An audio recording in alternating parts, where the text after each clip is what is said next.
आवाज खत्म होने से पहले एक भूत की तरह तेजी से एक आकृति दौड़ती हुई आई। आरव ने ध्यान से देखा। वह एक मध्यम आयु का पुरुष था जिसका चेहरा पतला और नजरबाज की तरह तीखी और तेज थी। उसने अपने पैरों की उंगलियों से जमीन को कुछ बार छुआ और पास आ गया। आरव हैरान रह गया। चाहे शारीरिक कौशल हो या आभा, यह मध्यम आयु का व्यक्ति आंगन में मौजूद सभी लोगों से कहीं ज्यादा शक्तिशाली था। जन्मजात गुरु जय। मध्यम आयु के व्यक्ति का हाथ, जो पहले उसकी पीठ के पीछे छिपा था, अचानक बाहर निकला। साथ में एक स्पष्ट तलवार की आवाज आई। एक ठंडी आभा वाली लंबी तलवार आरव के चेहरे की ओर बढ़ी।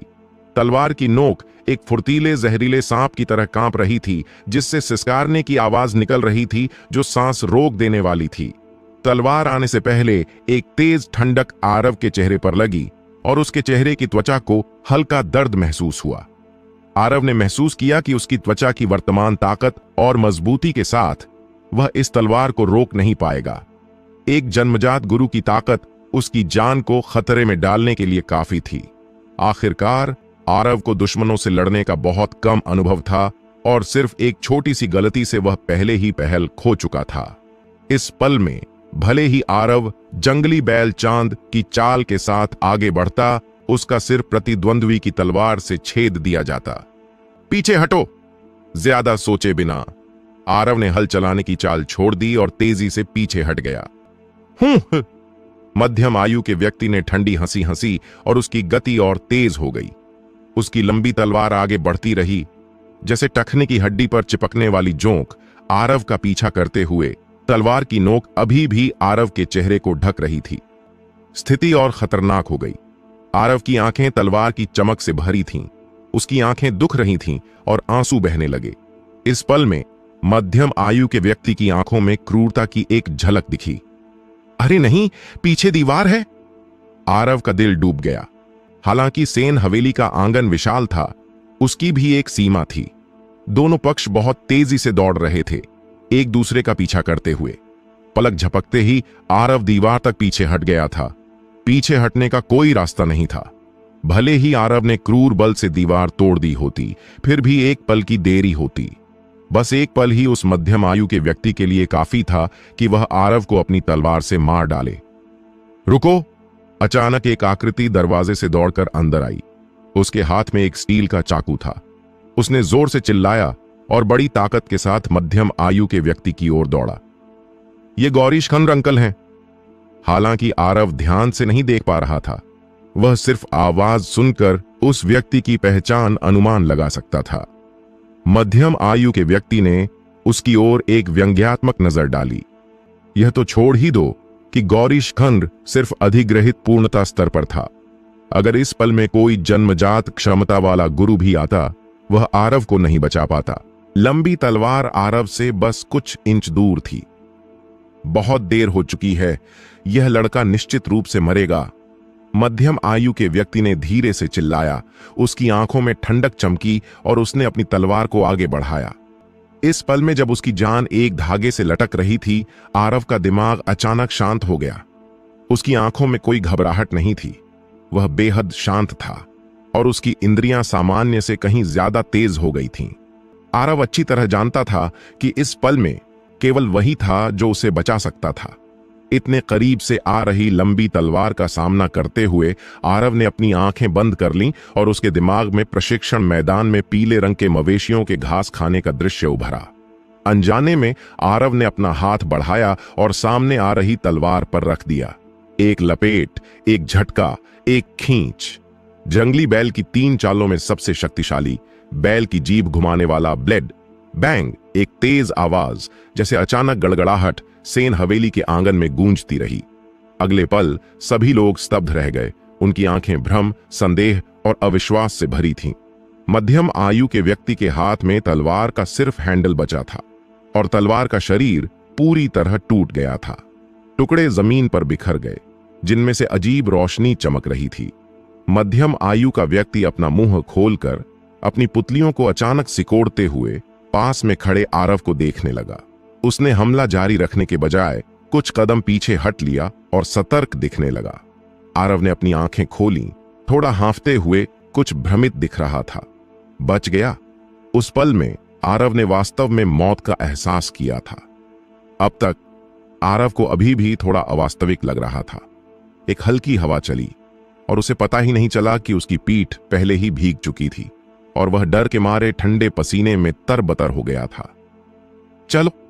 इस पल में गौरीशखंड की आवाज आरव के कानों में गूंजी और फिर किसी ने उसका हाथ खींचा। आरव ने अनजाने में गौरीशखंड के साथ सेन हवेली से बाहर निकल गया। सेन हवेली के लोगों की तो बात ही छोड़ दें, आरव खुद भी एक पल के लिए प्रतिक्रिया नहीं कर पाया।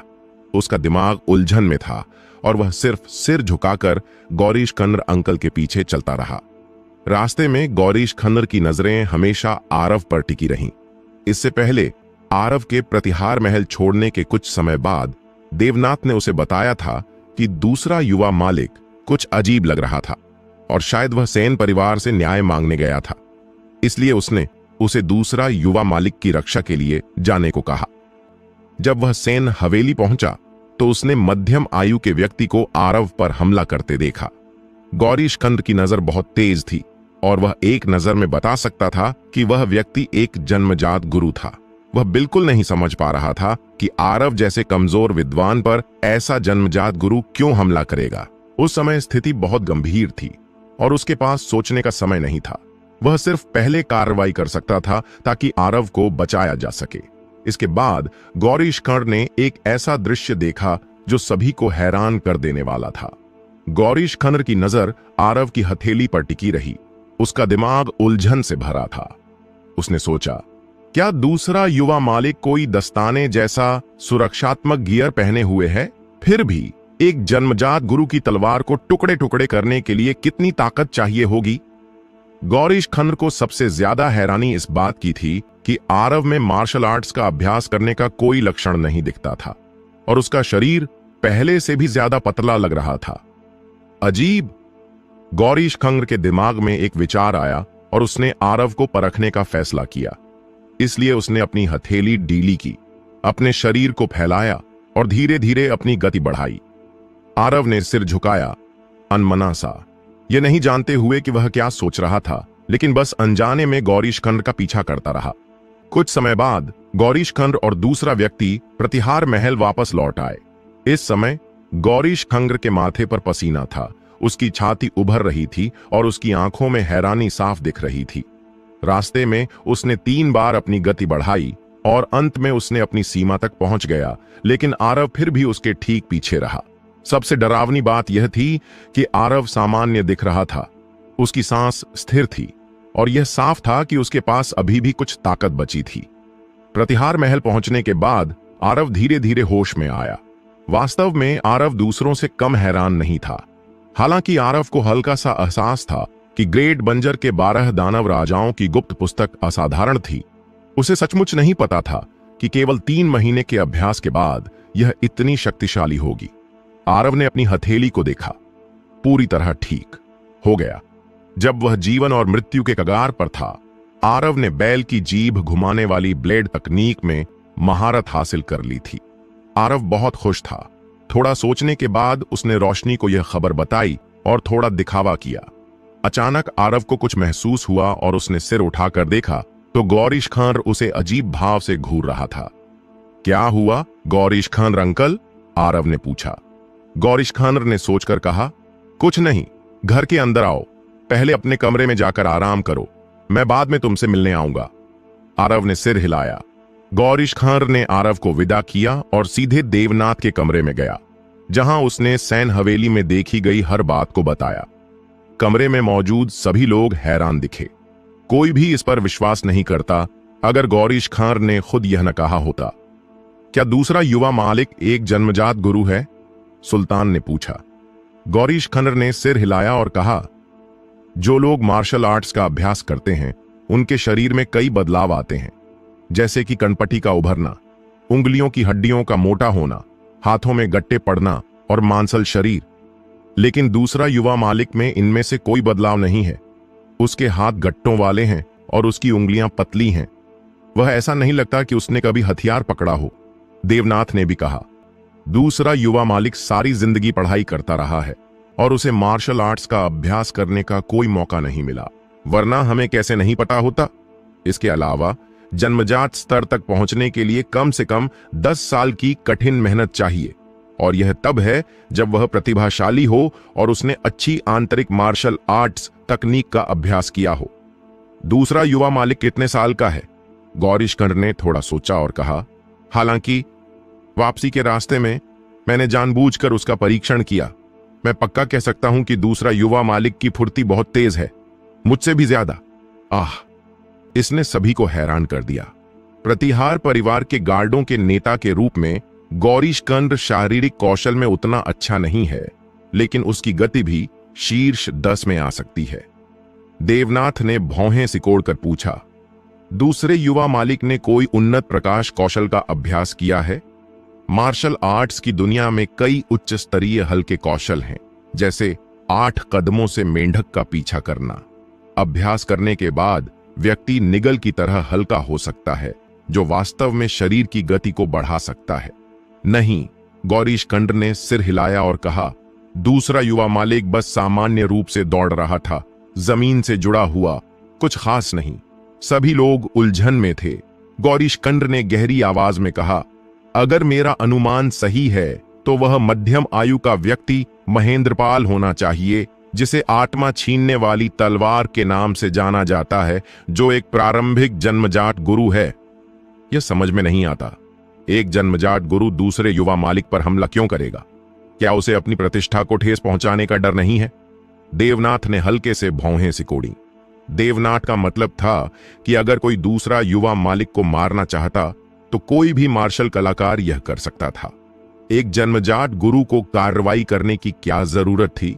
वास्तव में गौरीशंकर थोड़ा देर से पहुंचा था और उसने आरव को लगातार 3 लोगों को मारते नहीं देखा था। जब वह पहुंचा, आरव जीवन और मृत्यु के महत्वपूर्ण क्षण में था। उसके पास चारों ओर देखने का समय भी नहीं था और उसने आरव को सेन हवेली से ले लिया। मौजूद किसी ने भी नहीं सोचा होगा कि यह महेंद्रपाल, आत्मा छीनने वाली तलवार, की इच्छा नहीं थी कि वह कार्रवाई करे, बल्कि उसके पास कोई विकल्प नहीं था। अरे नहीं! इस पल में प्रतिहार परिवार का एक गार्ड दरवाजा ढकेल कर अंदर आया और घबराहट में बोला, दरवाजे के बाहर बहुत सारे लोग हैं और वे आक्रामक हैं और दूसरे युवा मालिक से हत्या का बदला लेना चाहते हैं। घबराओ मत, ये लोग कौन हैं? गौरीशंकर ने गहरी आवाज में पूछा। वशिष्ठ और लोहित परिवार और सेन परिवार से विराट भी बहुत सारे लोगों को लाया है, प्रतिहार परिवार के गार्ड ने निगलते हुए और हांफते हुए कहा। हत्या का बदला? देवनाथ ने धीरे से बुदबुदाया, जैसे कुछ सोच रहा हो। अगर गौरीशंकर ने जो कहा वह सच है, तो आरव ने सेन हवेली में किसी को नहीं मारा, तो फिर वह हत्या का बदला कैसे मांग सकता है? कमबख्त, यह स्पष्ट रूप से उकसावा है। दूसरा युवा मालिक किसी को कैसे मार सकता है? मैं बाहर जाकर उनसे मिलता हूं। सुल्तान गुस्से में खड़ा हो गया और बाहर की ओर दौड़ने वाला था। रुको! देवनाथ ने हल्के से खांसा और धीरे से कहा, मुझे बाहर ले चलो। मिस्टर देवनाथ, कृपया हिलें नहीं, ताकि आपकी चोट और न बढ़ जाए। गौरीशंकर ने जल्दी से सलाह दी। देवनाथ दृढ़ था और उसने सिर हिलाया। बोला, वे बुरी नीयत से आए हैं। चूंकि बड़ा मालिक यहां नहीं है, मुझे बाहर जाकर देखना होगा। जब प्रतिहार परिवार के लोग दरवाजे पर आए और चारों ओर देखा, तो सभी के दिल डूब गए। दरवाजे के बाहर कम से कम सैकड़ों लोग थे, घने में खड़े। सभी के चेहरे पर नाराजगी थी। उनमें से ज्यादातर अधिग्रहित स्तर के मार्शल कलाकार थे और उनके बीच 3 प्रारंभिक जन्मजात स्तर के गुरु थे और महेंद्रपाल उनमें से एक था। प्रतिहार महल की वर्तमान ताकत के साथ अगर वे इसे ठीक से नहीं संभाल पाए, तो इस ताकत से वे पूरी तरह कुचल दिए जाएंगे। वशिष्ठ परिवार के युवा मालिक के पीछे खड़ा वह बलिष्ठ व्यक्ति शायद मध्य जन्मजात स्तर का हो सकता है। सभी लोग कोई कार्रवाई न करें। अगर संभव हो तो धैर्य रखें और बड़े युवा मालिक के वापस आने का इंतजार करें, देवनाथ ने धीमी आवाज में कहा। प्रतिहार महल के सभी लोग चौंक गए। मध्य जन्मजात स्तर? गौरीशंकर ने भी धीरे से कहा। यह व्यक्ति अपरिचित लगता है।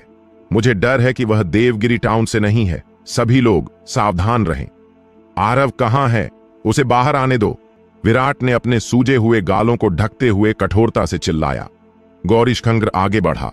अपनी मुट्ठियां बंद कीं और गंभीरता से बोला, आप सभी इतने बड़े आयोजन के लिए मेरे दूसरे युवा मालिक को क्यों ढूंढ रहे हैं? नेता में खड़ा एक जवान जिसके हाथ में एक पंखा था, मुस्कुराते हुए बोला, किसी की हत्या करने का मतलब है अपनी जान देना। यह स्वाभाविक है। प्रतिहार परिवार के दूसरे युवा मालिक ने हत्या की है तो स्वाभाविक रूप से उसे इसकी कीमत चुकानी होगी। बोलने वाला व्यक्ति वशिष्ठ परिवार का बड़ा बेटा था जिसका नाम गौरव था। वह अधिग्रहित पूर्णता स्तर पर पहुंच चुका था और देवगिरी टाउन में बहुत प्रसिद्ध था। उसके बगल में खड़ा था लोहित परिवार का युवा मालिक कुणाल। बकवास! सुल्तान ने गौरव की ओर इशारा किया और गाली दी। अगर जान की कीमत चुकानी है तो पहले मेरे भाई सोमनाथ की जान की कीमत चुकाओ। देवनाथ ने कई बार जोर से खांसा और हांफते हुए कहा, आप कहते हैं कि मेरे दूसरे बेटे ने 3 लोगों की हत्या की है। आपके पास क्या सबूत है? हाँ हाँ, विराट ने क्रूरता से हंसी और कहा, बूढ़े, आरव ने हत्या की। सेन हवेली में मौजूद सभी लोगों ने इसे अपनी आंखों से देखा। बोलते हुए सेन हवेली के लोगों ने राहुल और अन्य लोगों के शवों को पीछे से उठाकर लाया। हालांकि ये 3 लोग बहुत पहले मर चुके थे। उनकी आंखें अभी भी खुली थीं और उनमें डर भरा था। यह साफ था कि मरने से पहले उनके दिमाग को बहुत बड़ा झटका लगा था। गौरीश खंड और अन्य लोग इन 3 लोगों की मौत को देखकर हैरान रह गए। बहुत क्रूर। 2 लोगों की छाती में एक मोटे हथियार से छेद किया गया था और तीसरे की छाती ढह गई थी और उसकी सारी हड्डियां टूट गई थीं। देवनाथ ने चारों ओर नजर दौड़ाई। उसका चेहरा अपरिवर्तित रहा। उसने सिर हिलाया और कहा, किसी पर इल्जाम लगाने का बहाना ढूंढना आसान है। देवगिरी टाउन में सभी जानते हैं कि मेरा दूसरा युवा मालिक एक विद्वान है। वह इन 3 अधिग्रहित गुरुओं को कैसे मार सकता था? बकवास बंद करो। गौरव ने अपना पंखा खोला और ठंडे स्वर में कहा, अगर प्रतिहार परिवार ने लोग नहीं सौंपे तो तुम सब आज मर जाओगे। मैंने मारा। इस पल में भीड़ के बाहर से एक आवाज आई। सभी ने आवाज की दिशा में देखा और एक नीली पोशाक में एक विद्वान को सिर ऊंचा करके और छाती फुलाकर उनकी ओर आते देखा। यह आरव था। आरव प्रतिहार महल के सभी लोगों के सामने खड़ा हुआ। सामने खड़े सैकड़ों लोगों को बिना डर के देखा और चिल्लाया, मैंने मारा। अगर कुछ हुआ तो मैं अकेले जिम्मेदारी लूंगा। दूसरे युवा मालिक, जल्दबाजी न करें, सुल्तान ने जल्दी से कहा।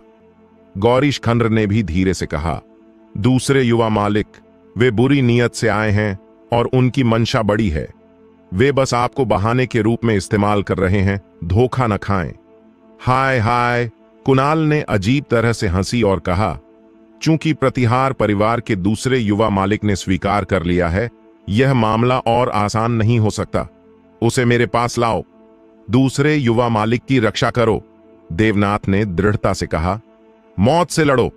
खनक। तलवारें म्यान से बाहर निकलीं और गौरीशकंद और अन्य लोगों ने आरव और देवनाथ को घेर लिया। दोनों पक्ष लड़ाई के कगार पर थे।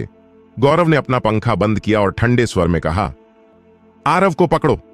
जो भी हमें रोकने की हिम्मत करेगा उसे बिना दया के मार डालो।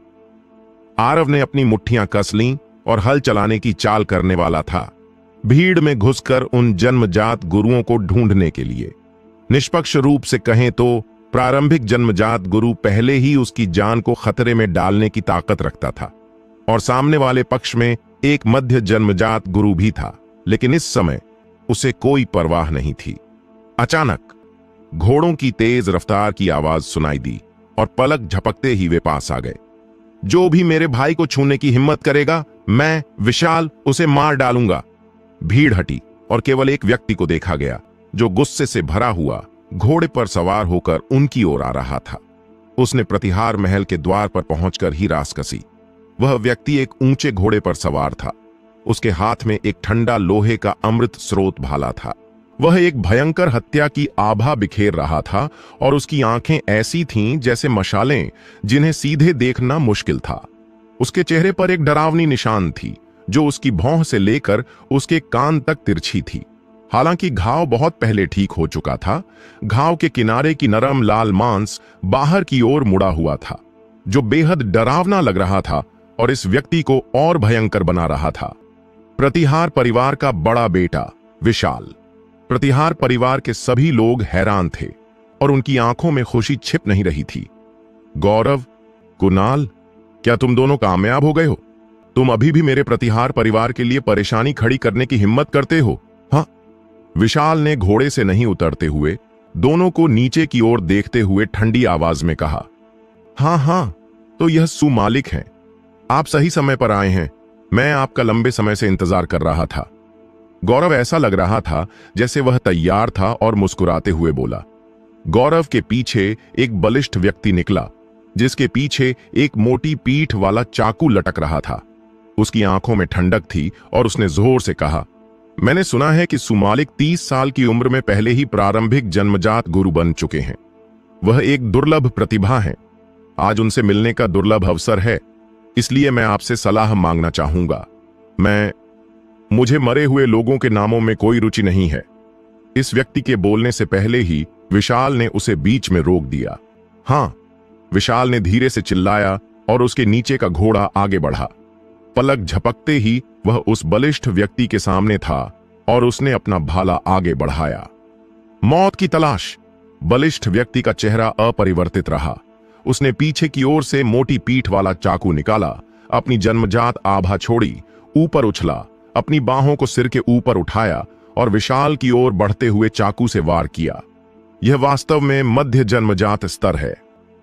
गौरीश खंड ने सिर हिलाया। यह सुनकर आरव को थोड़ी घबराहट हुई। वशिष्ठ परिवार स्पष्ट रूप से इस बार अच्छी तरह तैयार था। उन्होंने यह भी हिसाब लगाया था कि विशाल शायद वापस आएगा, इसलिए उन्होंने एक मध्य जन्मजात स्तर के गुरु को विशाल को निशाना बनाने के लिए बुलाया था। आरव ने चारों ओर नजर दौड़ाई और देखा कि न तो गौरीशखंड और न ही देवनाथ और अन्य लोग घबराए हुए लग रहे थे। इसका क्या मतलब था? उसके विचार पूरा होने से पहले विशाल और बलिष्ठ व्यक्ति पहले ही लड़ाई शुरू कर चुके थे। बलिष्ठ व्यक्ति ने मोटी पीठ वाले चाकू को ऊर्जा केंद्र अमृत स्रोत भाले पर जोर से मारा, जिससे चिंगारियां उड़ने लगीं। इस चाकू की ताकत इतनी ज्यादा थी कि इसने विशाल के नीचे के जंगली घोड़े को भी रोक दिया। हाँ, विशाल जोर से हंसा और अपने हाथ में अमृत स्रोत भाला हिलाया। यह गुनगुनाया और कंपन करने लगा और एक आश्चर्यजनक ताकत के साथ फट पड़ा, जिसने वास्तव में मोटी पीठ वाले चाकू को हटा दिया। बलिष्ठ व्यक्ति का चेहरा बहुत बदल गया। पफ, खून चारों ओर छींटा। बलिष्ठ व्यक्ति को विशाल के भाले ने उड़ा दिया और वह लंबी सड़क पर गिर गया। खून ने जल्दी ही जमीन को लाल कर दिया। तुम अपनी क्षमता छिपा रहे हो। तुम जन्मजात कमजोर। बलिष्ठ व्यक्ति अपनी बात पूरी नहीं कर पाया। उसके मुंह से खून उबल पड़ा और यह साफ था कि वह जीवित नहीं रहने वाला था। सभी लोग हैरान थे। किसी ने नहीं सोचा था कि केवल एक राउंड की लड़ाई के बाद एक मध्य जन्मजात गुरु को विशाल ने एक ही भाले से मार डाला। सबसे डरावनी बात वह थी जो बलिष्ठ व्यक्ति ने मरने से पहले कही थी। हालांकि उसने पूरी बात नहीं कही, मौजूद सभी लोग इसका अनुमान लगा सकते थे। जन्मजात का अंतिम चरण। इन वर्षों में देवगिरी टाउन के लोगों ने विशाल की ताकत को कम आंका था। जाओ। लोहित, वशिष्ठ और सेन परिवारों के जन्मजात गुरुओं ने बहुत तेजी से प्रतिक्रिया दी। 3 युवा मालिकों की रक्षा की और मुड़कर भाग गए। सैकड़ों मार्शल कलाकार एक व्यक्ति की आभा से दब गए और घबराहट में भाग गए। एक पल के लिए भी वहां रुकने की हिम्मत नहीं की। विशाल ने ठंडी हंसी हंसी और पीछा नहीं किया। घोड़े से उतरा, आरव को देखा, सिर हिलाया और बोला, घर वापस चलो। प्रतिहार महल का आंतरिक आंगन। विशाल बीच में बैठा गौरीशखंड की रिपोर्ट सुन रहा था कि पिछले कुछ महीनों में देवगिरी टाउन में क्या क्या हुआ था। समय समय पर सिर हिलाता रहा। आरव एक तरफ बैठा, सिर झुकाए और आंखें नीचे किए, एक शब्द नहीं बोला। इससे पहले बड़े भाई ने उसे कभी भी आंतरिक आंगन में प्रवेश नहीं करने दिया था, न ही उसे ऐसी किसी बैठक में हिस्सा लेने दिया था। गौरीशखंड के बोलने के बाद विशाल की नजर आरव पर पड़ी और उसने गहरी आवाज में पूछा, क्या तुमने वाकई सैन परिवार के उन 3 अधिग्रहित गुरुओं को मारा था? हां, आरव ने थोड़ा हिचकिचाते हुए सहमति दी। बूम! विशाल पहले कुर्सी पर बैठा था, लेकिन वह अचानक खड़ा हो गया। अपने पैरों को जमीन पर पटका और एक जोरदार धमाके के साथ वह आरव के सामने था और उसने एक मुक्का मारा। यह अचानक बदलाव इतनी तेजी से हुआ कि न केवल आरव बल्कि आंतरिक आंगन में मौजूद लोग भी प्रतिक्रिया नहीं कर पाए। आरव हैरान रह गया और उसके पास प्रतिक्रिया करने का समय नहीं था। उसने अनजाने में अपना हाथ बढ़ाया और विशाल की मुट्ठी पर रख दिया। एक लपेट और एक झटके के साथ वह बैल की जीभ घुमाने वाली ब्लेड का इस्तेमाल करने वाला था। अचानक आरव के दिमाग में वह दृश्य उभरा जहां उसने सेन हवेली के आंगन में जन्मजात गुरु की तलवार को कुचल दिया था। आरव ने बैल की जीभ घुमाने वाली ब्लेड की आधी शक्ति का उपयोग किया था जब उसने जल्दी से रुक गया। बैंग, मुट्ठी और हथेली टकराए जिससे एक जोरदार धमाका हुआ और आरव के नीचे की कुर्सी टूटकर चकनाचूर हो गई। इस ताकत के प्रभाव से आरव ने अपना संतुलन खो दिया और जमीन पर गिरने वाला था जब उसने अनजाने में हल चलाने की चाल की ताकत छोड़ी। आरव का शरीर नीचे झुका और वह लगभग जमीन पर लेट गया, लेकिन उसके पैर बिल्कुल नहीं हिले और वे गहरे जमीन में धंस गए। आरव ने अपनी कमर, पेट और पैरों से एक साथ ताकत लगाई और खड़ा हो गया।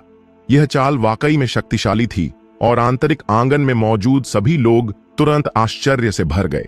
विशाल की आंखों में उत्साह चमका। उसने बार बार सिर हिलाया और जोर से हंसा। अच्छा अच्छा अच्छा मारा। आरव जानता था कि उसके बड़े भाई ने अब भी जो किया वह उसे परखने के लिए था। जब उनकी मुट्ठियां टकराईं, उसने साफ महसूस किया कि उसका बड़ा भाई अपनी ताकत को रोक रहा था। बेशक आरव ने भी अपनी पूरी ताकत का इस्तेमाल नहीं किया और अस्थायी रूप से रुक गया। बैल की जीभ घुमाने वाली ब्लेड की ताकत को देखने के बाद आरव ने इसे अपने बड़े भाई पर इस्तेमाल करने की हिम्मत नहीं की। आरव, वापस जाकर आराम करो। अपनी प्रसिद्धि खोना तुम्हारे लिए कुछ भी नहीं है। दुनिया में बहुत सारी अच्छी लड़कियां हैं, इसे दिल पर मत लो। रिया जल्द ही कन्नौज शहर से वापस आएगी। जब समय हो तो उसके साथ ज्यादा समय बिताओ। रिया आरव की छोटी बहन है, उससे 2 साल छोटी। उसे भी विशाल ने छोटी उम्र में पढ़ाई के लिए कन्नौज शहर भेजा था। आरव ने मुस्कुराकर सहमति दी और जाने के लिए मुड़ा।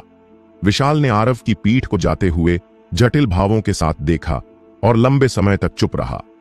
युवा मालिक, गौरीशखंड ने धीरे से पुकारा। विशाल होश में आया और सोच में डूबकर बोला, आरव ने शायद कोई आंतरिक कौशल का अभ्यास नहीं किया है। उसने अब भी जो हमला किया वह पूरी तरह शारीरिक ताकत पर निर्भर था। मैंने सुना है कि कुछ लोग जन्म से ही बहुत ताकतवर होते हैं। मुझे लगता है कि दूसरा युवा मालिक उनमें से एक है। गौरीशखंड खुश दिखा।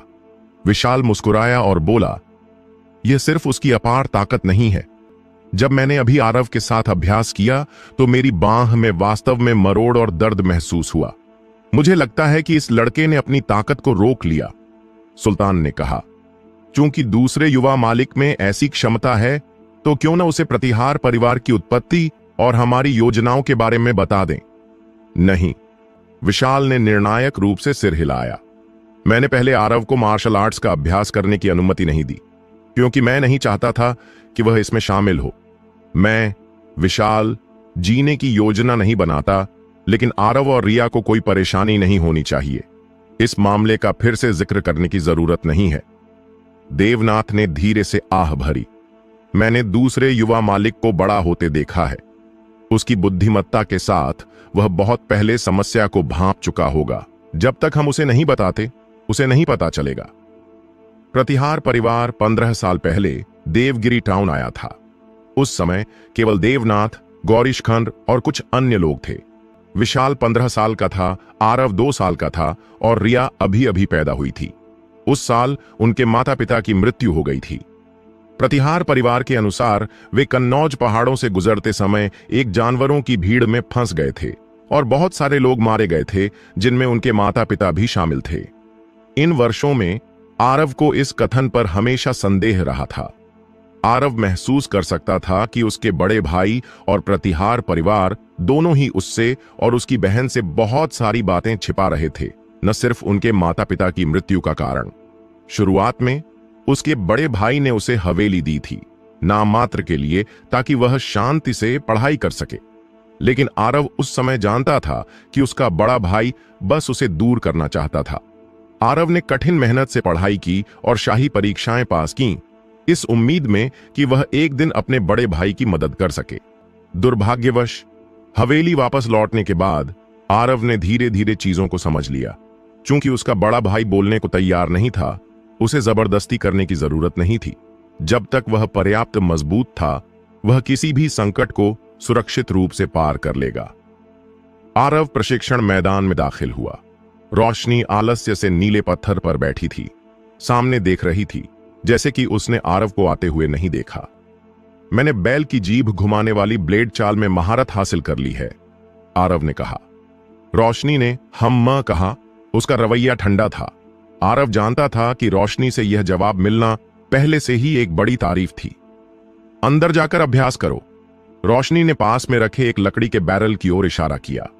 यह लकड़ी का बैरल कुछ समय से प्रशिक्षण मैदान में रखा था और यह हमेशा खाली रहा था। आरव को नहीं पता था कि इसका क्या उपयोग है। अब लकड़ी का बैरल काले और चिपचिपे तरल से भरा था, जिसमें से तेज औषधीय सुगंध आ रही थी। तो यह मेरे अभ्यास के लिए है। आरव ने ज्यादा नहीं सोचा और सीधे उसमें कूद गया। हिस्सा जैसे ही वह बैरल में कूदा, आरव ने ठंडी हवा में सांस ली और उसका चेहरा बदल गया। ठंड, बहुत ठंड। हालांकि कुछ सांसों के भीतर आरव को लगा कि उसके हाथ और पैर जम गए थे। उसके बालों और दाढ़ी पर बर्फ की एक परत जम गई थी। उसका चेहरा नीला पड़ गया था, उसके होंठ बैंगनी हो गए थे और उसका शरीर अनियंत्रित रूप से कांप रहा था। ये क्या है? आरव ने कांपती आवाज में पूछा। रोशनी ने शांति से कहा, अगर तुम बर्दाश्त नहीं कर सकते तो बाहर निकल आओ। आरव वाकई में और बर्दाश्त नहीं कर सकता था। उसे लगा कि अगर वह बैरल में और डूबा रहा तो वह जमकर मर सकता था। आरव बस खड़ा हुआ और बाहर कूदने वाला था, लेकिन अचानक उसने रोशनी की आंखों में तिरस्कार की झलक देखी। वह गुस्सा हो गया और दांत पीसकर वापस बैठ गया। केवल कुछ दर्जन सांसों के बाद ठंडक काटने वाली थी और दवा की उत्तेजना के तहत आरव की चेतना धुंधली होने लगी। आरव के दिमाग में रोशनी के शब्द उभरे, अगर तुम इस विधि का अभ्यास करना चाहते हो तो तुम्हें अकल्पनीय खतरों का सामना करना पड़ेगा और तुम किसी भी समय अपनी जान गंवा सकते हो। मुझसे तुम्हें बचाने की उम्मीद मत रखना। आरव को एहसास हुआ कि भले ही वह यहां जमकर मर जाए, रोशनी उसे नहीं बचाएगी। आरव ने अपनी आंखें बंद कर लीं, अपने शरीर की ठंडक को अनदेखा करने की पूरी कोशिश की और अपनी त्वचा को मजबूत करने के लिए सांस लेने की विधि का अभ्यास किया। सांस अंदर और बाहर। अचानक आरव के दिमाग में कई लंबे और गहरे शास्त्र दौड़ गए। रोशनी की आवाज गूंजी, शारीरिक मजबूती का अध्याय केवल एक शास्त्र है। मुझे पता था कि तुम्हारी कोई नींव नहीं है, इसलिए मैंने इसे 2 हिस्सों में बांट दिया, त्वचा मजबूती का अध्याय और मांस मजबूती का अध्याय। यह मांस मजबूती का अध्याय है। आज से तुम्हें इन्हें एक साथ जोड़कर अभ्यास करना होगा। मांस को मजबूत करने की सांस लेने की विधि स्टोन भालू डेमन किंग से ली गई है।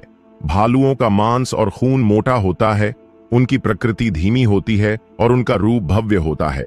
उनके पास अपनी गर्दन उठाने की ताकत, अपनी बाहों को फैलाने की शक्ति, गुफा से भागने की शक्ति और बाघ से लड़ने की भयंकरता होती है। दोनों सांस लेने की विधियों को मिलाकर शारीरिक मजबूती का शास्त्र बनता है। जैसे ही रोशनी बोल रही थी, उसने आरव को सांस लेने का तरीका सिखाया।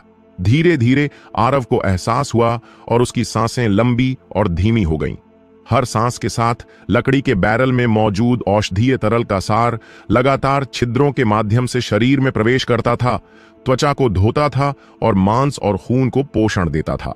यह अभ्यास का तरीका मांस और खून को खाने और फिर उसे परिष्कृत करने की तुलना में अधिक प्रत्यक्ष और प्रभावी था। आरव को ऐसा लग रहा था जैसे वह महसूस कर सकता है कि उसका मांस और खून और भरा हुआ हो रहा था।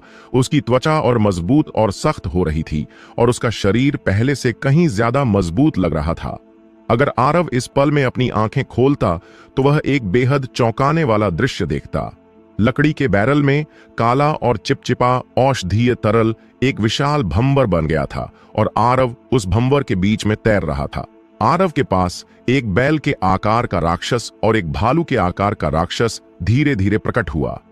वे धुंधले और अस्पष्ट थे, लेकिन 2 जोड़ी राक्षसी आंखें भयानक रूप से चमक रही थीं।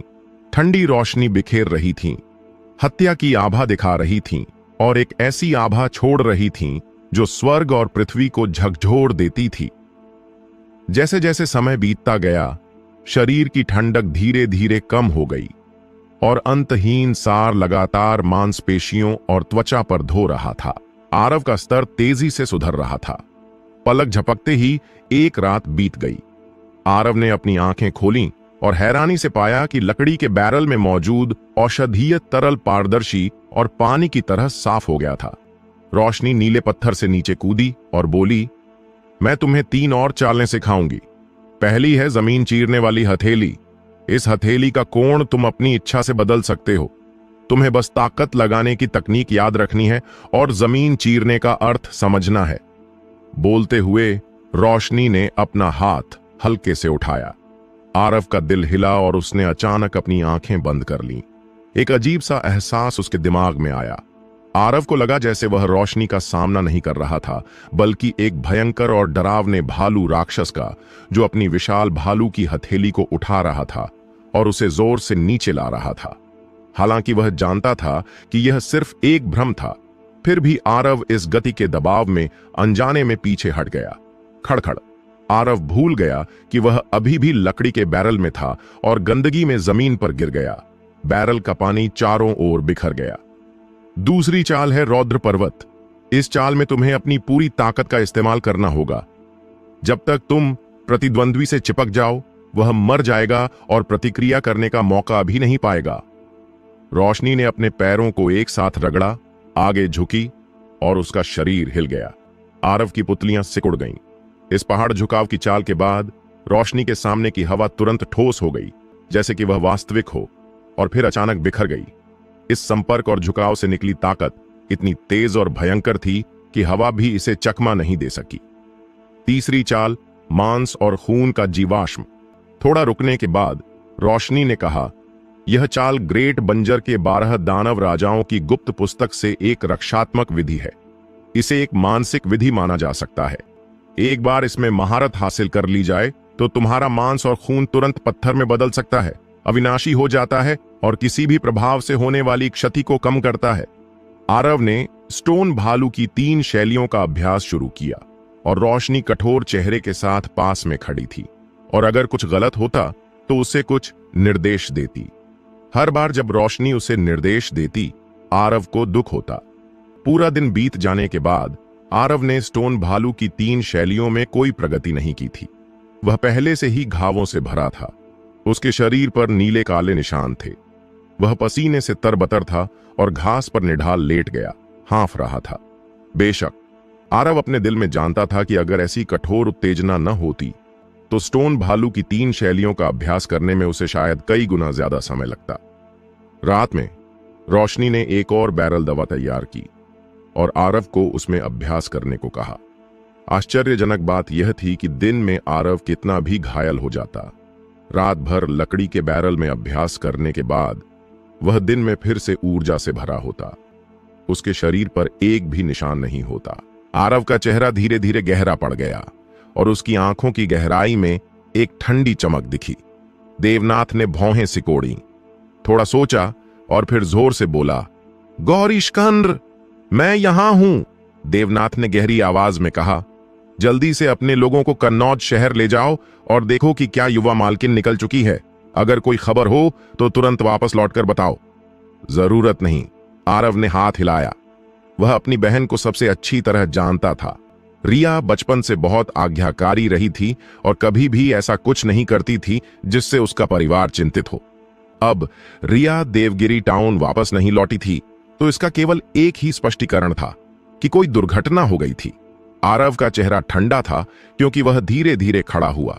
केवल इस एक क्रिया के साथ देवनाथ और गौरीशकंद्र को तुरंत एक दम घोंटने वाला दबाव महसूस हुआ। दोनों ने युद्ध की आग और अनगिनत जीवन मृत्यु के परीक्षणों का सामना किया था। यहां तक कि अमर लोगों या लोहे की तरह मजबूत सेनाओं के सामने भी वे शांत रह सकते थे, लेकिन अब आरव के सामने दोनों को डर लग रहा था। दूसरा युवा मालिक वाकई में बदल गया है। देवनाथ और गौरीशकंद्र ने एक दूसरे की ओर देखा और यह विचार उनके दिमाग में एक साथ उभरा। रिपोर्ट, सेन परिवार से विराट बाहर दरवाजे पर मिलने की मांग कर रहा है। प्रतिहार महल का एक गार्ड जोर से चिल्लाया।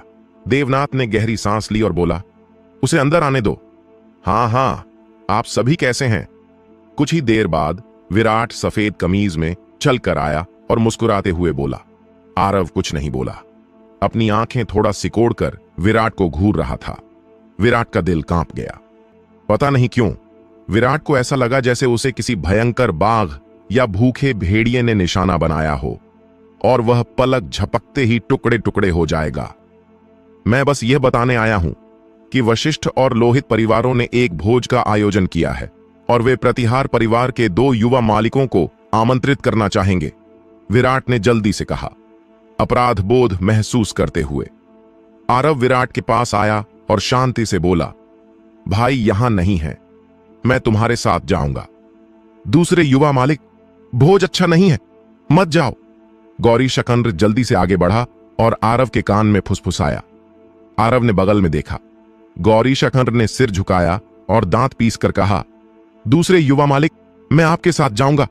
रिया गायब थी, लेकिन वशिष्ठ परिवार ने अचानक विशाल और आरव को भोज के लिए आमंत्रित किया। यह स्पष्ट रूप से एक घात भोज था और वहां जाने का मतलब जीवित न बचना था। हालांकि वह यह बर्दाश्त नहीं कर सकता था कि दूसरा युवा मालिक अकेले खतरे में जाए। गौरीशकंद्र, युवा गौरव ने पहले ही कहा है कि केवल प्रतिहार परिवार के 2 युवा मालिकों को आमंत्रित किया गया है, किसी और को साथ आने की अनुमति नहीं है, वरना। विराट ने अपनी बात पूरी नहीं की, लेकिन धमकी स्पष्ट थी। अगले 3 महीनों तक आरव दिन में गायों को मारता और मांस खाता, स्टोन भालू की 3 चालों का अभ्यास करता और रात में लकड़ी के बैरल में घुस जाता, औषधीय तरल की उत्तेजना के तहत सांस लेता और छोड़ता। आरव ने दांत पीसकर दिन रात कठिन प्रशिक्षण के माध्यम से डटकर मेहनत की।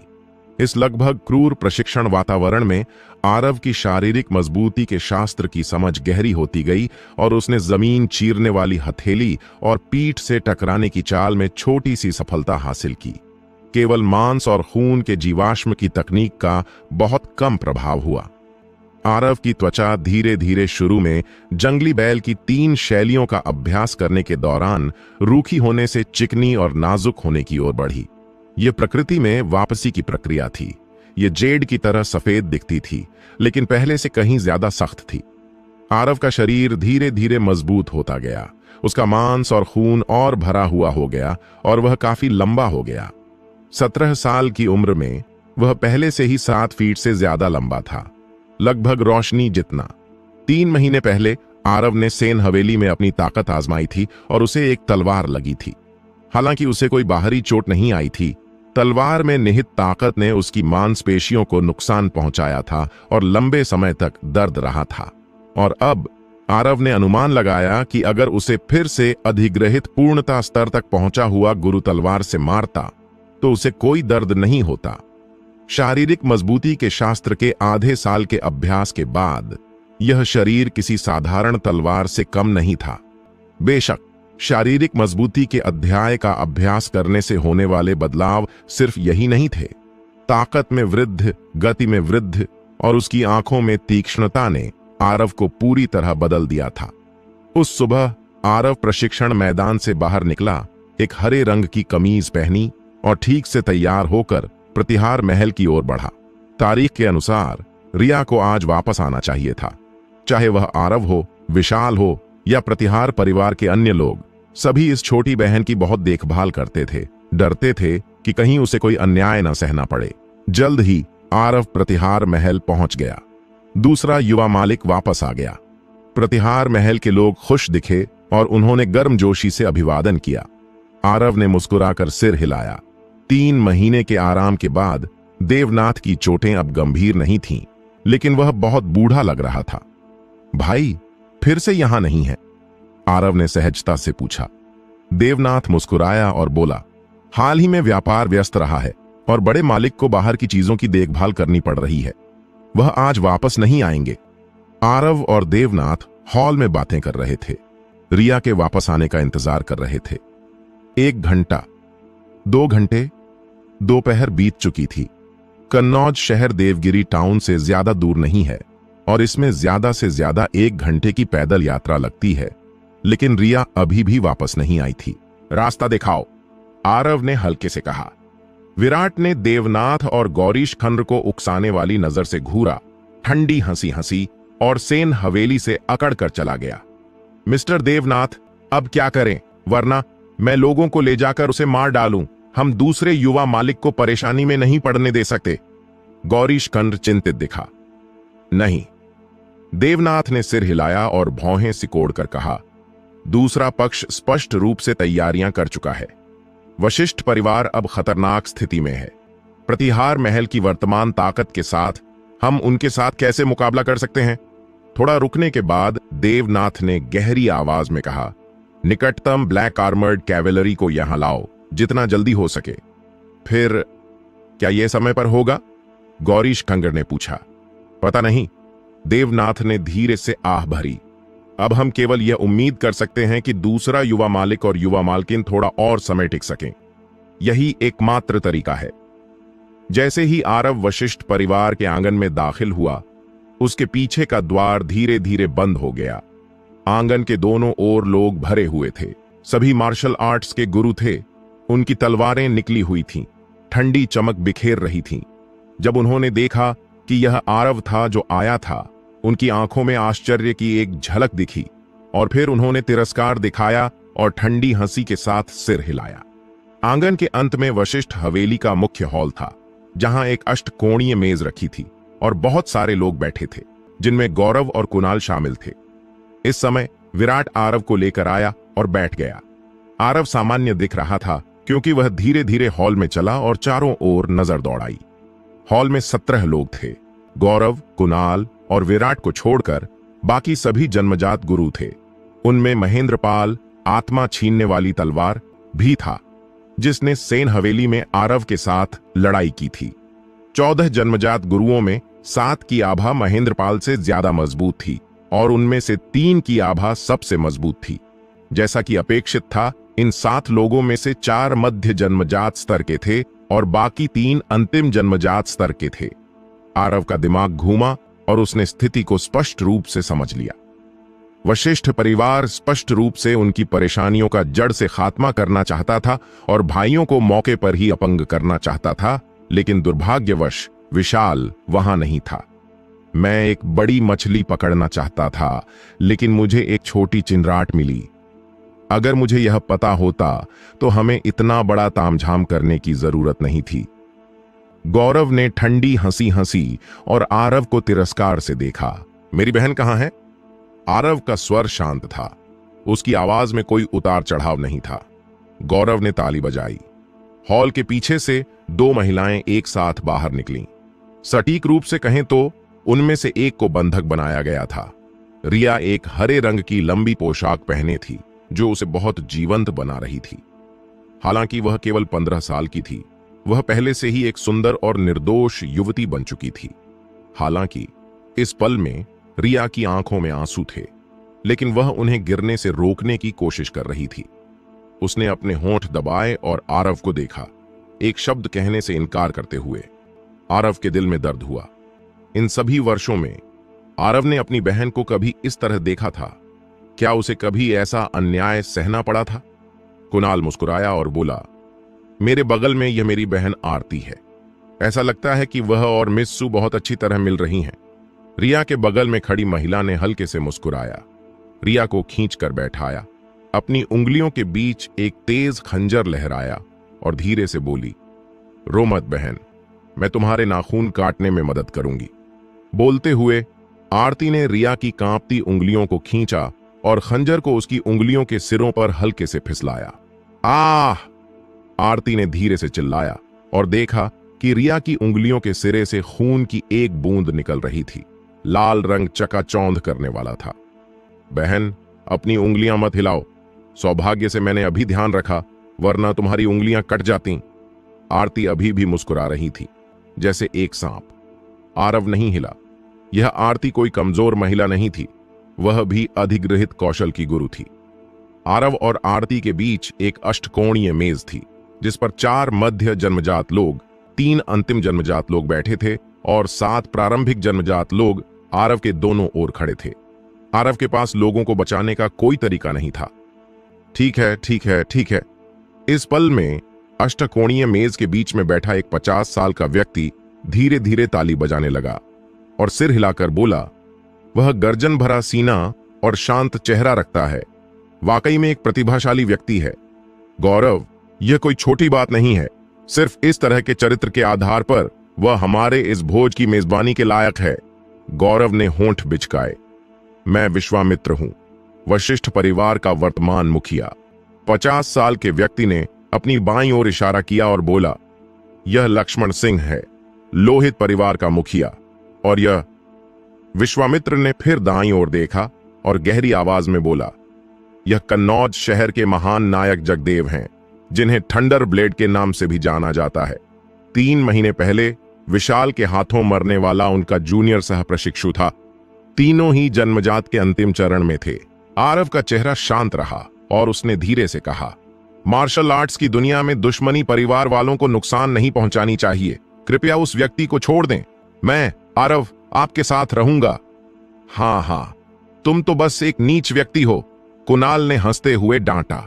गौरव ने व्यंग्य करते हुए कहा, अगर तुम्हारा भाई विशाल आता तो ठीक था, लेकिन तुम इसके लायक नहीं हो। भाई, जल्दी चले जाओ। रिया ने अभी कुछ शब्द बोले थे कि आरती ने उसके होंठ ढक दिए और वह केवल सिसकने की आवाज निकाल पाई। वह अपने आंसुओं को रोक नहीं पाई और वे उसके गालों पर लुढ़कने लगे। विश्वामित्र ने आह भरी, मैं तुम युवाओं के साथ बहस नहीं करना चाहता था। मुझे डर था कि मेरी प्रतिष्ठा को ठेस पहुंचेगी, लेकिन मेरे पास कोई विकल्प नहीं है, क्योंकि तुम्हारा प्रतिहार परिवार बहुत घमंडी है। आरव की आंखों में तिरस्कार की चमक दिखी। अगर परिवार की दुश्मनी चरम पर पहुंच जाए तो प्रतिहार परिवार इसे स्वीकार करेगा। क्या तुम्हें इन नीच हरकतों को करने से हंसी नहीं आएगी? हाँ। लोहित परिवार के मुखिया लक्ष्मण सिंह ने हंसकर सिर हिलाया और बोला, लड़के, तुम अभी छोटे हो। तुमने मार्शल आर्ट्स की दुनिया की खतरनाकता को बहुत कम देखा है। ये तो बस छोटे दृश्य हैं। आरती तुम्हारी बेटी है। आरव ने भौहें थोड़ा उठाकर अचानक एक ऐसा सवाल पूछा जो महत्वहीन लग रहा था। तो क्या? लक्ष्मण सिंह ने ठंडे स्वर में हंसा। तो अपनी जान दे दो। अचानक एक जोरदार चीख गूंजी, जैसे कि अचानक गड़गड़ाहट पूरे हॉल में गूंज रही थी। आवाज खत्म होने से पहले आरव एक चमक के साथ आगे बढ़ा और हल चलाने की ताकत फट पड़ी। तुरंत अष्टकोणीय मेज को उलट दिया और उसे टुकड़े टुकड़े कर दिया, बहुत तेज। किसी ने नहीं सोचा था कि इस तरह के माहौल में आरव, जो मुश्किल से खुद को बचा पा रहा था, पहल करने की हिम्मत करेगा। गौरव और 2 अन्य लोगों को छोड़कर मौजूद सभी लोग जन्मजात गुरु थे। उनकी प्रतिक्रिया बहुत तेज थी। उन्होंने अपने हथियार निकाले और आरव पर वार किया, गुस्से में चिल्लाते हुए, हिम्मत कैसे हुई नौजवान? पल भर में चारों ओर तलवारों और चाकुओं की चमक थी। हवा इतनी ठंडी थी कि पानी भी नहीं घुस सकता था। थंडर ब्लेड जगदेव ने पीछे की ओर से तलवार निकाली। एक ठंडी चमक दिखी, चकाचौंध करने वाली और आंखों को चुभने वाली, और सीधे आरव की पसलियों में घुसी।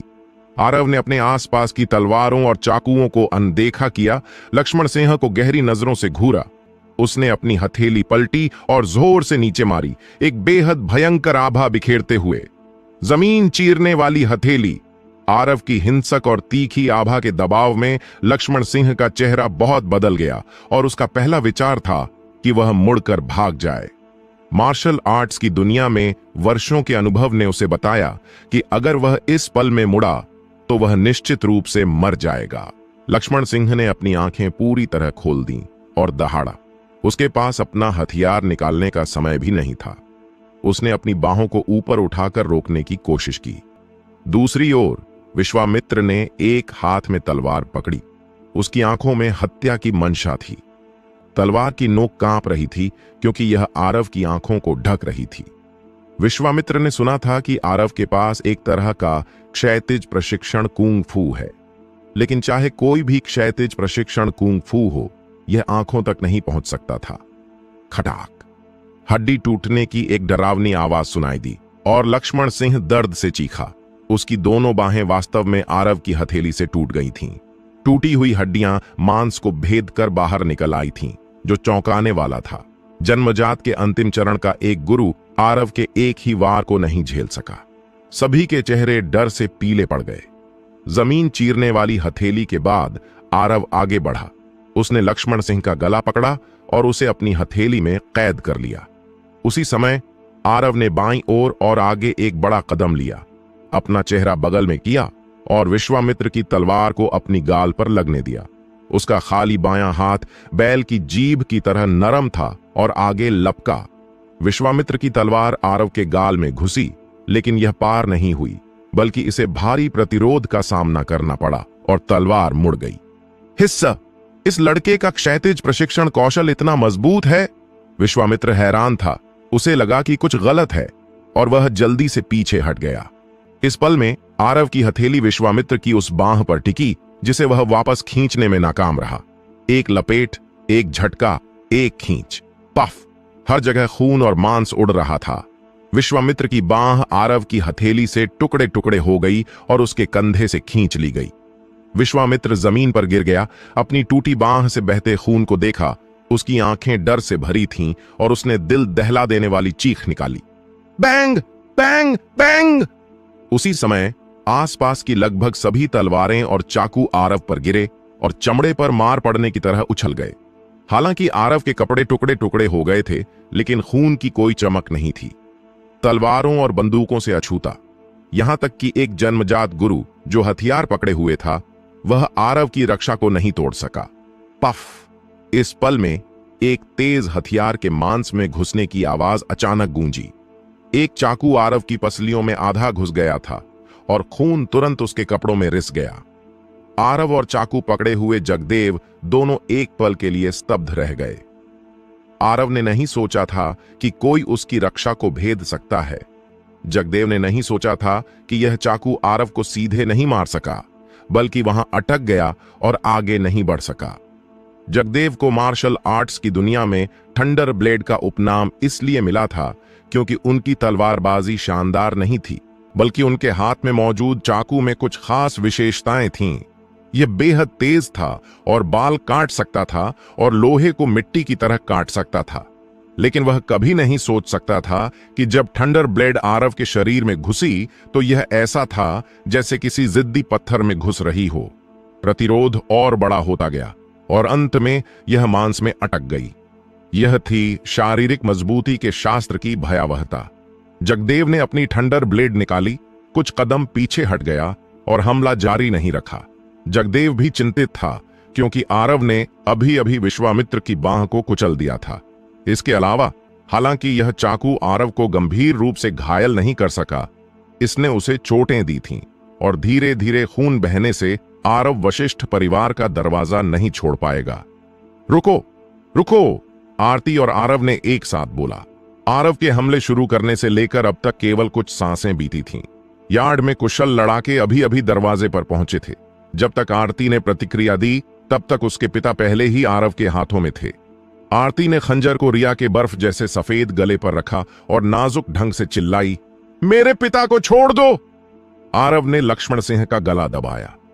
बाद वाले की बाहें टूट चुकी थीं और उसके पास विरोध करने की कोई ताकत नहीं थी। उसका चेहरा बैंगनी पड़ गया था और वह एक कर्कश आवाज निकाल रहा था, अगर तुम मेरी बहन को छोड़ दोगी तो मैं उसे छोड़ दूंगा, आरव ने हल्के से कहा। जैसे ही उसने लक्ष्मण सिंह की पहचान की थी, आरव ने अपना फैसला कर लिया था। रिया को सीधे बचाना मुश्किल था। अगर कोई गलती हुई तो रिया मर जाएगी। आरव यह जोखिम नहीं ले सकता था, लेकिन पहले ही पल में गर्जन भरे तरीकों से लक्ष्मण सिंह को पकड़ना अपेक्षाकृत आसान था। आरव, मुझे मजबूर मत करो। अगर मेरा हाथ हिल गया तो तुम्हारी बहन के चेहरे पर एक और घाव हो जाएगा। आरती का खंजर रिया की आंखों के सामने कांप रहा था। आरव मुस्कुराया। उसने अपने छोटे सफेद दांत दिखाए। अगर तुमने उसे छूने की हिम्मत की तो मैं तुम्हारे पूरे लोहित परिवार को कत्ल कर दूंगा। आरव का स्वर बहुत शांत था। यह धमकी की तरह नहीं था, बल्कि एक बयान की तरह था, जिसमें एक निर्विवाद, भयंकर और क्रूर प्रभुत्व झलक रहा था। आरती का दिल कांप गया। आरव का स्वर और नजर उसे असहज कर रहे थे। उसे आरव की क्षमता पर कोई संदेह नहीं था। उसके अभी के प्रदर्शन को देखते हुए एक बार अगर आरव यहां से निकल गया तो वशिष्ठ और लोहित परिवारों को कभी शांति नहीं मिलेगी। यह एक ऐसा चरित्र है जो विशाल से भी ज्यादा भयानक और क्रूर है। हमने आखिर किसे नाराज किया? हमने उसे क्यों उकसाया? आरती को पछतावा हुआ। दोनों पक्ष एक गतिरोध में थे और सभी देख सकते थे कि आरती बहुत उलझन में थी और परेशान थी। आरती ने अनजाने में सिर घुमाया और अपने भाई कुणाल की ओर देखा। मदद मांगना चाहती थी। कुणाल बोलने ही वाला था कि उसका चेहरा बहुत बदल गया। उसकी आंखों में अनंत डर था। कुणाल पूरी तरह डर गया था। यह मूल रूप से प्रतिहार भाइयों के लिए एक घात भोज था और जीत निश्चित थी, लेकिन अप्रत्याशित रूप से पलक झपकते ही 3 अंतिम जन्मजात गुरुओं में से एक मर गया और एक घायल हो गया। केवल जगदेव अकेला बचा था। रिया का शरीर हल्के से कांप रहा था। वह धीरे से सिसक रही थी और आरव को अवाक देख रही थी। उसकी आंखों में थोड़ा डर, थोड़ा अजनबीपन और थोड़ा घबराहट थी। आरव की आंखें नरम हो गईं, उसके चेहरे पर मुस्कान आई और उसने अपने शरीर से एक कपड़ा फाड़ा और रिया की आंखों पर धीरे से ढक दिया। इसे कुछ बार लपेटा और कसकर बांध दिया। डर मत, मैं तुम्हें घर ले जाऊंगा, आरव ने अपनी बहन के कान में फुसफुसाया। जगदेव ने यह दृश्य देखा, लेकिन जल्दबाजी में कार्रवाई नहीं की। इसके बजाय वह शांत हो गया। अगर आरव ने अकेले इस जगह से भागने का फैसला किया होता तो जगदेव का मानना था कि आंगन में सैकड़ों अधिग्रहित मार्शल कलाकारों की मदद से भी उसे निश्चित रूप से नहीं रोका जा सकता था। इसके बाद जगदेव तुरंत कन्नौज शहर लौट जाता और अपने परिवार को देवगिरी टाउन से जितना दूर हो सकता उतना दूर ले जाता, ताकि आरव के बदले से बचा जा सके। लेकिन अब आरव जितना रिया की परवाह करता था, उतनी ही कम उसकी इस जगह से जिंदा निकलने की संभावना थी। आरव के लिए रिया न केवल एक बोझ थी, बल्कि उसकी कमजोर कड़ी भी थी। घबराओ मत सब लोग, इस लड़के को अभी मेरे द्वारा चोट लगी है और वह ज्यादा देर तक टिक नहीं पाएगा। तुम सब बाद में उस महिला पर पूरी ताकत से हमला करो। जगदेव ने ठंडी हंसी हंसी। मौजूद सभी लोग अनुभवी थे और इन शब्दों को सुनकर वे जगदेव की मंशा समझ गए। वास्तव में आरव की पसलियों पर लगी चोट दूसरों के अनुमान से कहीं हल्की थी। अगर आरव घाव को देख सकता तो वह हैरान हो जाता कि घाव के आसपास की मांसपेशियां पत्थर में बदल गई थीं और खून बहना बंद हो गया था। मांस और खून का जीवाश्म न केवल आरव की रक्षा को बढ़ाता था, बल्कि खून बहने को रोकने और शारीरिक ताकत को अधिकतम संरक्षित करने का प्रभाव भी रखता था। शुरू करो। कुणाल के अजीब भाव को देखकर आरती का दिल तुरंत डूब गया। उसने अपने खंजर पर जोर दिया, रिया के गले में घुसाने की कोशिश की। तुम्हें कोई मौका नहीं मिलेगा। यह आखिरी वाक्य था जो आरती ने सुना। आरती ने महसूस किया कि उसकी कलाई को कसकर पकड़ लिया गया था, लगभग कुचल दिया गया था। उसे नहीं पता था कि आरव कब उसके पास आ गया था। वह एक ऐसी आंखों की जोड़ी थी जो दिल को दहला देती थी, जिसमें ठंडी हत्या की आभा थी। बैंग! आरती को आरव ने लात मारकर उड़ा दिया और वह हवा में ही मर गई। यह बदलाव इतनी जल्दी हुआ कि मौजूद किसी के पास प्रतिक्रिया करने का समय नहीं था। जिस पल आरती ने बगल में देखा, आरव ने अपनी उंगलियों से जोर लगाया, लक्ष्मण सिंह का गला कुचल दिया, हल चलाने का कदम उठाया, आरती के सामने पहुंच गया और रिया को बचा लिया। जगदेव ने आदेश दिया और सभी लोग दहाड़ते हुए आगे बढ़े। आरव ने रिया को अपनी बाहों में पकड़ा, जोर से पीछे हटा और अपने पीछे मौजूद अधिग्रहित मार्शल कलाकारों का सामना अपनी पीठ से किया। Bang bang bang! हवा में खून की धुंध छा गई। टूटी हुई भुजाएं और टांगें चारों ओर उड़ रही थीं और टूटी हुई तलवारें जमीन पर बिखर गई थीं। पहाड़ से टकराना, शरीर की सारी ताकत एक पल में फट पड़ती है। स्टोन भालू की 3 शैलियों में अंतिम हत्यारा चाल। आरव के पीछे खड़े सभी लोग उड़ गए और कुछ तो मौके पर ही टुकड़े टुकड़े हो गए। भीड़ में एक दुखद खूनी रास्ता उभरा। हालांकि आरव ने ग्रेट बंजर के 12 दानव राजाओं की गुप्त पुस्तक का अभ्यास केवल आधे साल तक किया था और उसने केवल पहला अध्याय ही पढ़ा था, उसकी शारीरिक ताकत पहले ही एक भयावह स्तर तक पहुंच चुकी थी। यहां तक कि अगर वह स्थिर खड़ा रहता तो साधारण अधिग्रहित और जन्मजात गुरु उसे बिल्कुल चोट नहीं पहुंचा सकते थे। जगदेव आरव को चोट पहुंचा सका था, पूरी तरह से उसके हाथ में मौजूद थंडर ब्लेड के कारण, रौद्र पर्वत की ताकत की मदद से। यहां तक कि अधिग्रहित मार्शल आर्ट्स के गुरु भी आरव के सामने मुर्गियों और कुत्तों की तरह थे। और एक भी वार को नहीं झेल सकते थे। इस बार आरव 10 फीट से ज्यादा उड़ गया था, इससे पहले कि वह अंततः रुका। जगदेव के नेतृत्व में 1 दर्जन से ज्यादा जन्मजात गुरु करीब से उसका पीछा कर रहे थे और पहले ही पास पहुंच चुके थे। तलवार की ऊर्जा और चाकू की चमक इतनी तेज थी कि वह चकाचौंध कर रही थी। सबसे महत्वपूर्ण बात यह थी कि ये सभी तलवारें और चाकू रिया पर निशाना साधे हुए थे। आरव के पास केवल एक जोड़ी हाथ थी, जो उसके सामने आ रहे 10 से ज्यादा हथियारों को नहीं रोक सकती थी। आरव की आंखों में एक क्रूर चमक दिखी। वह मुड़ा, अपनी पीठ को जन्मजात गुरुओं की ओर किया और रिया को बचाने के लिए फिर से आगे बढ़ा। उसने अपने बाएं हाथ से जमीन चीरने वाली हथेली को घुमाया और अपने दाहिने हाथ से बैल की जीभ घुमाने वाली ब्लेड की हत्यारी चाल का इस्तेमाल किया। पफ! जमीन चीरने वाली हथेली से कोई नहीं बच सकता था। आरव का दाहिना हाथ नरम दिख रहा था, लेकिन जब उसने इसे हवा में लहराया तो उसने दर्जनों हथियारों को टुकड़े टुकड़े कर दिया और उन्हें जमीन पर बिखेर दिया। एक पल के लिए आरव की गति भरी थी, जैसे एक आदमखोर जानवर। उसकी तीक्ष्णता को कोई रोक नहीं सकता था। स्विश! आरव ने कराहते हुए डगमगाया और उसके पीछे खून की एक चमक दिखी। हालांकि उन 10 दिनों में जन्मजात गुरु आरव को चोट नहीं पहुंचा सका था, जगदेव ने मौका पाकर आरव की पीठ पर 1 फुट लंबा घाव काट दिया, जो भयानक और डरावना दिख रहा था।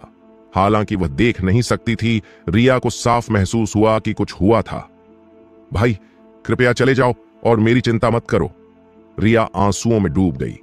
आरव ने दांत पीसे, उसकी आंखें भयंकरता से चमक रही थीं और उसने ठंडे स्वर में कहा, जो कोई मेरे रास्ते में आएगा वह मरेगा।